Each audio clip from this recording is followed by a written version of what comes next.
जय हिंद दोस्तों। बहुत बहुत स्वागत है आपका आपके ही अपने यूट्यूब चैनल में। और आज हम लोग पढ़ने वाले हैं राष्ट्रीय अनुसूचित जाति आयोग के बारे में, जिसे national commission for scheduled caste भी कहा जाता है। इसके बारे में पढ़ेंगे कि राष्ट्रीय अनुसूचित जाति आयोग, इसका गठन क्यों किया गया है, इसके क्या कार्य होते हैं, इसके सदस्यों की नियुक्ति किसके द्वारा की जाती है और ये अपना कार्य फाइनली किस तरीके से करता है। ठीक है, तो चलिए बिना देरी किए वीडियो को शुरू करते हैं। सबसे पहले हम देखेंगे इसका सामान्य परिचय।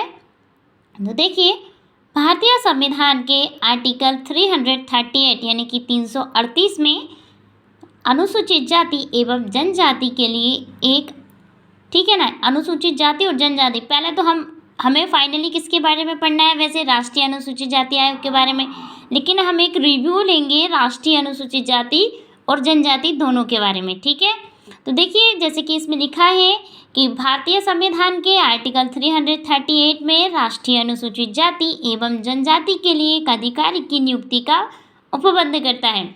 जो भारतीय संविधान का आर्टिकल 338 है, वो क्या करता है, अनुसूचित जाति और जनजाति इन दोनों के लिए एक अधिकारी का उपबंध करता है। सामान्य परिचय में सबसे पहले की बात है जब इसका गठन किया गया था।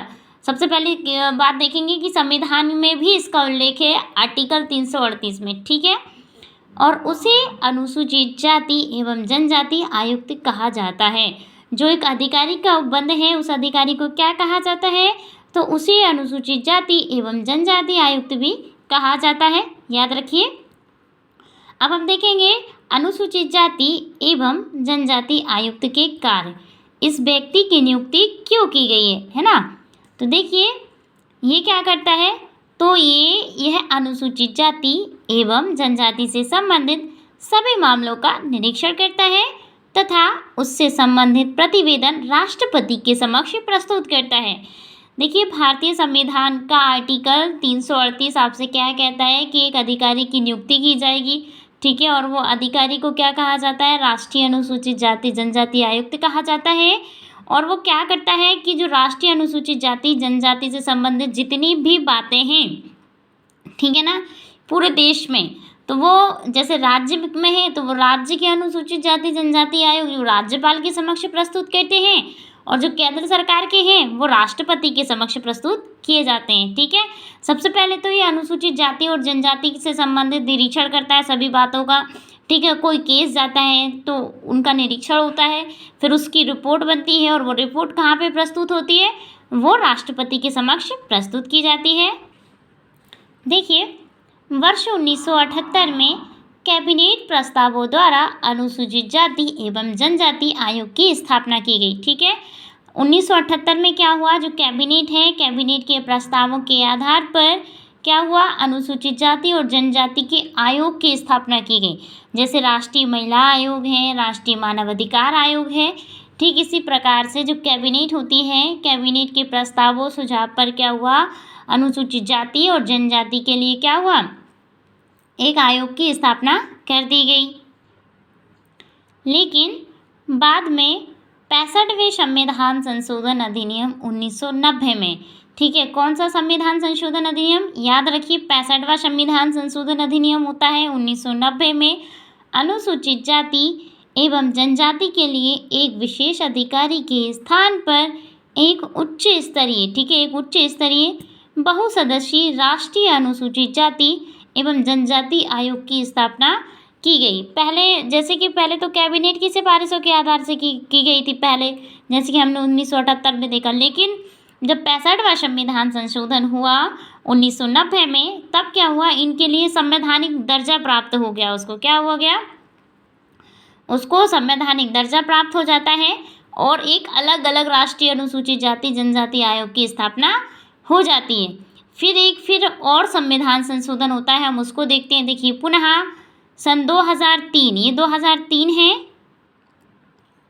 तो देखिए सन 2003 में 89 में यानी कि 89वें संविधान संशोधन अधिनियम के द्वारा इसे 2 भागों में बांट दिया गया। इसको क्या किया गया, सन 2003 में क्या हुआ, एक 89वां संविधान संशोधन यानी अमेंडमेंट होता है और इसको 2 भागों में बाँट दिया जाता है तथा पृथक 2 भाग करके, और जैसे राष्ट्रीय अनुसूचित जाति और अनुसूचित जनजाति दोनों अभी तक एक साथ पढ़ रहे थे हम, लेकिन अब क्या होता है, अनुसूचित जाति का अलग होता है और अनुसूचित जनजाति का अलग हो जाता है। ठीक है, देखिए वही बता रहा है कि क्रमशः राष्ट्रीय अनुसूचित जाति आर्टिकल 338 यानी कि 338 एवं राष्ट्रीय अनुसूचित जनजाति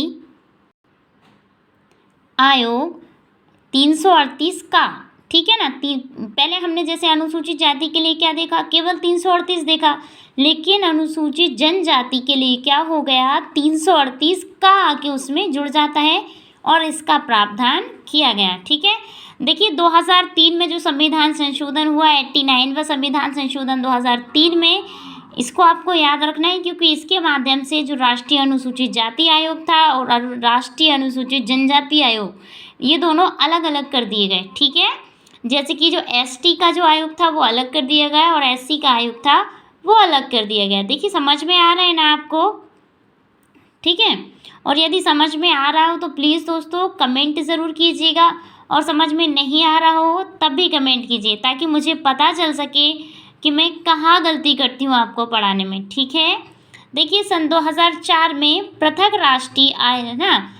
राष्ट्रीय अनुसूचित जाति आयोग अपने अस्तित्व में आता है, क्योंकि 2003 में क्या होता है, अमेंडमेंट होता है, कॉन्स्टिट्यूशन अमेंडमेंट होता है, और 2004 में जो राष्ट्रीय अनुसूचित जाति और राष्ट्रीय अनुसूचित जनजाति आयोग अपने अस्तित्व में आ जाते हैं। ठीक है, अब हम देखेंगे कि इसके सदस्यों के बारे में। क्योंकि फाइनली आज हम लोग किसके बारे में पढ़ रहे थे, राष्ट्रीय अनुसूचित जाति के बारे में, और नेक्स्ट वीडियो में अगले जो वीडियो बनाएंगे उसमें हम पढ़ेंगे अनुसूचित जनजाति के बारे में। ठीक है ना, अभी हम किसके बारे में पढ़ रहे हैं, अनुसूचित जाति के बारे में, फिर हम पढ़ेंगे जनजाति के बारे में। तो पहले हम इसी के बारे में देखेंगे कि राष्ट्रीय अनुसूचित जाति के सदस्यों के बारे में, कि आखिर इस आयोग के कितने सदस्य होते हैं। ठीक है, तो देखिए राष्ट्रीय अनुसूचित जाति आयोग में एक अध्यक्ष, एक उपाध्यक्ष एवं अन्य 3 सदस्य होते हैं। ठीक है, तो देखिए कितने सदस्य होते हैं, एक अध्यक्ष होते हैं, एक उपाध्यक्ष होते हैं और अन्य 3 सदस्य और होते हैं, जिनकी नियुक्ति, अब यदि इनकी नियुक्ति की बात करेंगे तो इनकी नियुक्ति राष्ट्रपति के द्वारा की जाती है। देखिए ये जो आयोग है इसमें कितने सदस्य होते हैं टोटल, तो इसमें एक अध्यक्ष होते हैं, एक उपाध्यक्ष होते हैं और अन्य 3 सदस्य और भी होते हैं। और इनकी नियुक्ति किसके द्वारा की जाती है, तो प्रेसिडेंट ऑफ इंडिया, ठीक है ना, यानी कि राष्ट्रपति के द्वारा की जाती है। एक बात हमेशा याद रखना, राष्ट्रपति देश के प्रथम नागरिक होते हैं। ठीक है, राष्ट्रपति क्या है, देश के प्रथम नागरिक है, और राष्ट्रपति के द्वारा ही प्रधानमंत्री, ठीक है, प्रधानमंत्री की सलाह पर मंत्रिपरिषद की नियुक्ति, इन सभी की नियुक्ति किसके द्वारा, राष्ट्रपति के द्वारा ही होती है। चाहे वो नियंत्रक महालेखा परीक्षक हो, महान्यायवादी हो, राज्यपाल हो, चाहे सुप्रीम कोर्ट की जज हो, हाई कोर्ट के जज हो, सबकी नियुक्ति किसके द्वारा की जाती है, राष्ट्रपति। राष्ट्रपति के बारे में आप लोग ध्यान रखिएगा। और यदि आपको ज़्यादा डिटेल से जानना है तो मैंने राष्ट्रपति पर वीडियो बनाया है अच्छे से, कि राष्ट्रपति की भी नियुक्ति, उनका कार्यकाल, इन सब के बारे में आप जाके देख सकते हैं। ठीक है, अब हम देखेंगे राष्ट्रीय अनुसूचित जाति जनजाति आयोग का जो कार्यकाल होता है वो कितने वर्ष का होता है। ठीक है, तो देखिए इसके अध्यक्ष, उपाध्यक्ष, क्योंकि हमने पहले ही पढ़ा कि इसमें एक अध्यक्ष और एक उपाध्यक्ष होते हैं, तो इसके अध्यक्ष, उपाध्यक्ष एवं सदस्यों का कार्यकाल 3 वर्ष का होता है। कितने वर्ष का होता है, 3 वर्ष का होता है इनका कार्यकाल। ठीक है, और नियुक्ति किसके द्वारा होती है, तो राष्ट्रपति के द्वारा होती है। कार्यकाल भी हमने देख लिया कि इसका कार्यकाल 3 वर्ष का होता है। अब हम लोग देखेंगे राष्ट्रीय अनुसूचित जाति आयोग के कार्य। इस आयोग का गठन आखिर में क्यों किया गया है, हम इसके कार्यों को देखने वाले हैं। तो देखिए भारतीय संविधान में अनुसूचित जाति एवं जनजाति से संबंधित प्रावधान के साथ साथ समय समय पर उनके लिए, ठीक है, तो इसके जो प्रावधान है राष्ट्रीय अनुसूचित जाति आयोग, इसके क्या कार्य है, ये राष्ट्रीय अनुसूचित जाति के लिए तो कार्य करता ही है, लेकिन समय आने पर यह अनुसूचित जनजाति के लिए भी कार्य करता है, ध्यान रखिएगा। ठीक है, देखिए बनाए गए कानूनों का क्रियान्वयन करना और इनका निरीक्षण करना। ठीक है, ये जो भी कानून बनाए गए हैं राष्ट्रीय अनुसूचित जाति के द्वारा, इनका क्रियान्वयन करना और इनका परीक्षण करना कि इन कानूनों का ठीक तरीके से इम्प्लीमेशन हो रहा है या नहीं हो रहा है, ये कानून लागू हैं या नहीं हैं, ध्यान रखिएगा। ठीक है। दूसरा देखेंगे, अनुसूचित जातियों के संरक्षण एवं उनके अधिकारों के उल्लंघन से संबंधित किन्हीं विशेष शिकायतों की जांच करना। तो ये जो आयोग है इसका क्या काम है? इसका कार्य है कि ये जो जैसे कि अनुसूचित जाति है उनका संरक्षण करना, ठीक है, पहला तो। और दूसरा, उनके अधिकार, जब भी उनके अधिकारों का हनन होता है, यदि उनके अधिकारों का उल्लंघन होता है, जैसे आपने देखा होगा कि समाज में अनुसूचित जाति और अनुसूचित जनजातियों को समानता का, हमारे देश को 75 साल हो चुके हैं आज़ादी को, लेकिन फिर भी हमारे देश में भेदभाव अभी भी विद्यमान है। ठीक है, महिलाओं के साथ भेदभाव किया जाता है, अनुसूचित जाति और जनजाति के साथ भेदभाव किया जाता है, जबकि कानूनी तौर पर ये सब करना गलत है और व्यवहारिक भी हमें ऐसा नहीं सोचना चाहिए। लेकिन वर्तमान में अनुसूचित जाति और जनजाति से संबंधित शिकायतों का जो निवारण है वो बढ़ता ही जा रहा है, मतलब निवारण नहीं हो रहा है, शिकायतें बहुत तेज़ी से बढ़ती जा रही हैं। कुछ लोग स्वयं को उच्च जाति समझते हैं और अनुसूचित जाति और जनजाति पर अत्याचार करते हैं, है ना। उनको बंधुआ मजदूरी समाप्त हो चुकी है लेकिन वही करवाते हैं, आपने देखा होगा। ठीक है, आपके गांव में, आपके शहर में, आप जिस सिटी में भी रहते हैं, जहाँ भी रहते हैं, वहाँ पे आप खुद अपने घर में देखिए, क्या आपके घर में जाति के आधार पर भेदभाव होता है या नहीं होता है? यदि होता है तो वास्तव में ऐसा नहीं होना चाहिए, क्योंकि सभी लोग भारतीय संविधान के समक्ष बराबर के हकदार होते हैं। ऐसा नहीं होना चाहिए और व्यवहारिक भी हमें ऐसा नहीं करना चाहिए, लेकिन फिर भी ऐसा नहीं होता है, उनके अधिकारों का उल्लंघन होता है। तो क्या होता है, जो राष्ट्रीय अनुसूचित जाति आयोग बनाया गया है तो ये उनसे संबंधित शिकायतों की जांच करता है। ठीक है। तीसरा है, संरक्षण, कल्याण एवं सामाजिक आर्थिक विकास हेतु अन्य उपायों की सिफारिश करना। मतलब कि जो अनुसूचित जातियां हैं उनके विकास के लिए सिफारिशें करना, उनके कल्याण के लिए, उनकी सामाजिक आर्थिक स्थिति में सुधार लाने के लिए क्या करना, उन्हें ना आयोग का काम है कि सिफारिशें करना। ठीक है, सरकार से ये सिफारिशें करता है कि उनकी स्थिति में सुधार लाया जाए। जिस तरीके से आपने देखा कि आरक्षण दिया गया है तो इसीलिए दिया गया है ताकि जो अनुसूचित जातियां हैं, अनुसूचित जनजातियां हैं, वो भी अन्य जातियों के समक्ष, है ना, समानता का अधिकार पा सकें समाज में, इसी वजह से। ठीक है। चौथा है, अत्याचार एवं उत्पीड़न के मामलों में स्वतः संज्ञान लेना व कार्रवाई शुरू कर देना। ये जो आयोग है, राष्ट्रीय अनुसूचित जाति आयोग, यदि राष्ट्रीय अनुसूचित जातियां हैं उन पर अत्याचार होता है, कोई उत्पीड़न होता है, तो उसके मामले में ये स्वतः ही संज्ञान लेता है, मतलब अपने हिसाब से कार्य करता है। यदि इसके पास कोई जो भी मामला है, यदि राष्ट्रीय अनुसूचित जाति के पास जाता है तो वो स्वयं संज्ञान लेता है और कार्रवाई करना शुरू कर देता है। ठीक है। पांचवा है, इसके द्वारा किए गए कार्यों को, ठीक है ना, कार्यों की जो रिपोर्ट है राष्ट्रपति को सौंपना। तो ये जो कार्य करता है कि कितने मामले इन्होंने सुलझाए, कितने जो अनुसूचित जातियां हैं उनके लिए कितना इन्होंने कल्याणकारी काम किया, उनके उत्पीड़न के लिए उपाय किया, उनका विकास, आर्थिक सामाजिक सशक्तिकरण हुआ कि नहीं हुआ, इससे संबंधित जो रिपोर्टें हैं वो राष्ट्रपति को सौंपना। ठीक है, ये क्या करते हैं, इनसे संबंधित जो सारी रिपोर्टें हैं वो किसको सौंपते हैं, तो राष्ट्रपति को सौंपते हैं।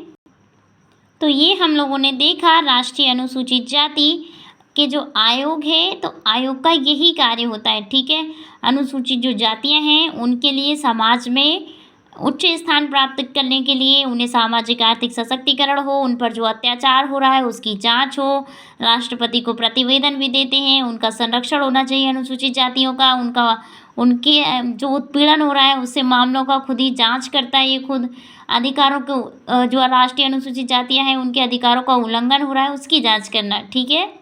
अब हम देखेंगे राष्ट्रीय अनुसूचित जाति आयोग की शक्तियों के बारे में।